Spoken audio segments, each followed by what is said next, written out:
So I might start with you, David, to tell us about your experiences with what you're seeing, the impact of the residential property market. Yeah, thanks, Rosemary. From our point of view in our retirement business, certainly inquiries and sales have picked up since the election. Clearly the uncertainty of the election was a downer, as well as the risk of capital gains tax and changes and negative gearing. So it's good to get that over the way, and sales have picked up, and interest rates going down obviously are helping that, as was what was said before.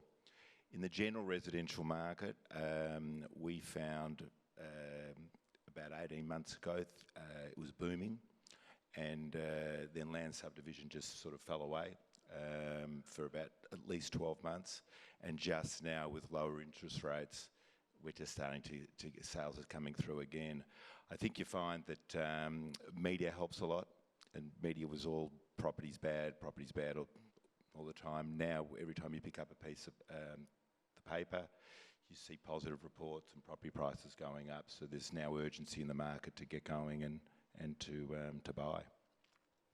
And Brett, what's your experience? I think, so to David's point, I've just joined the sector, so I actually just come out of the banking sector where I was running a division of a bank that financed the medical and health industries. And I guess the big observation that I'd make in support of David's comment about credit was that the Banking Royal Commission scared the life out of boards and senior executives of the banks to the point where credit teams weren't getting patted on the back to give money away. There was real focus on capacity to fund and have responsible lending requirements in place, and the banks froze, and there was culturally a freezing of access to money. And I can see now we're starting to get on the other side of that. I think the freeing up of the capital is coming back into the residential markets, and we're certainly seeing in my short time at RetireAustralia an improvement in our deposits that are being taken and leads that are coming to market. And are you finding it different across the different states that you operate in? Yeah, there's definitely market by market challenges. The volatility of the Sydney and Melbourne markets are where we're starting to see the turn coming probably more aggressively than the others that weren't as affected as much, but certainly the Sydney house market is turning. Clearance rates, auction rates are now driving capacity to release equity that are allowing residents to now move into our communities. So now looking at the availability of credit, David, do you want to just expand a bit on your comments in your presentation about that at a general sort of level? So I think I think it's important to work out where we came from. So we had a situation, and I suppose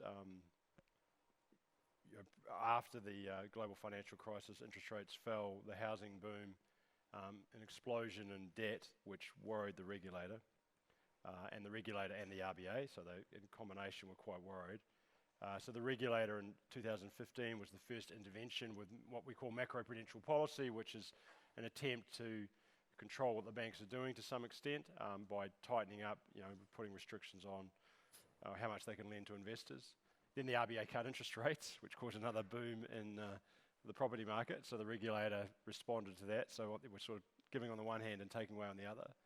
In 2017, there was another big shift where they really clamped down on investors in particular.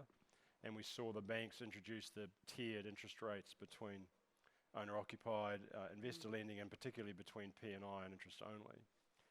But that was starting, as always when you have these regulatory interventions, the sector adjusts and people work out what they have to do to get credit in terms of the amount of equity they need to have and so on, and the sector adjusts, and so the impact tends to lessen over time. And so we saw by late 17, early 18, that if we look at the ANZ PCA survey, that the availability of credit was starting to loosen up again as the banks sort of overachieved on their targets and relaxed some of their criteria, and as I said, as people adjusted their own, what they would bring to a deal. And then when the Royal Commission happened, I think the best thing is everybody froze, because suddenly the uncertainty that created about just what the regulator might do and just what rules might apply, and it was the uncertainty that was the problem. And the regulator keeps going, we'll just follow the law, but the law is not prescriptive. The law is actually sets a broad principle, so you actually don't know precisely where the lines are for things like responsible lending.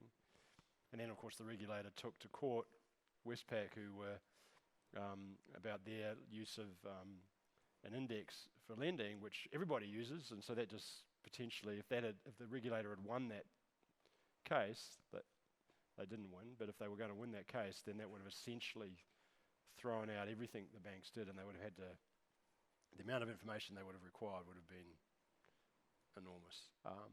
So that uncertainty really just froze things until this year, when we've had a combination of events, lower interest rates, the election result, but also the banks themselves realised they'd over-adjusted. I mean, ANZ CEO came out earlier this year and said we'd gone too hard and we'd sort of stepped too far back, and so ANZ made a concerted effort to step back up to the plate, which I think Sam has obviously talked a little bit about.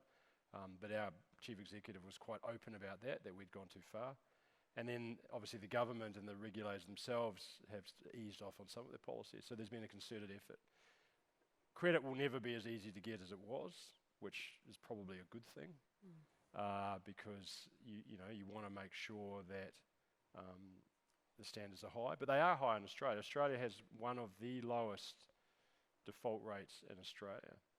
And the only when you look at why people default on their mortgages, it really comes down to three things: divorce, illness, or you lose your job. It's not because people somehow, if people don't lose their job and don't get divorced, then it's not because they kind of cheated on their expenses or lied or something. That's not why people get into trouble. It's those three things. So, and those three things don't really depend upon your expenses. They depend on other things. So things have freed up, but I think they're not going to go back to where they were. And David, as an operator, are you seeing that starting to free up in terms of availability of credit? Look, things are still reasonably tight. And I think that from our point of view, I mean, banks will lend to A-class type properties, but certainly LVRs and loan value ratios, and now as compared to maybe 2 years ago, it's different, and they've got to be seen to be doing responsible lending. So I see it a little bit tighter. I also see that coming back, if I could, about the retirement village industry.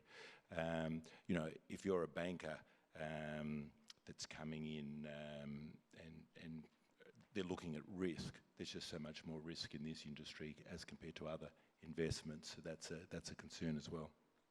So how does that compare? You're in the residential subdivision sector as well. So can you talk us through comparing those different asset classes? What are some of the issues as an RV developer that you face in terms of accessing credit compared to that, and then compared to other classes such as the land lease communities? Well, I mean, from our point of view, I'm passionate about the retirement village industry, and I would have been very happy just doing retirement villages, but regulation has been such over the time, and buyback rules in Victoria that were reversed in 2017, but that we made up our minds that we were going to branch out. What was the point of all that risk? And branched out into land subdivision and funds management, private equity, all sorts of things, biotech, for a reason. And then that was reversed in 2017 with the aged care 6-month rules. So then we decided maybe we'll start looking at some other assets, but we need certainty. And when you see the regulation going around Australia, you wonder what's the ramifications for Victoria then. So it makes things difficult.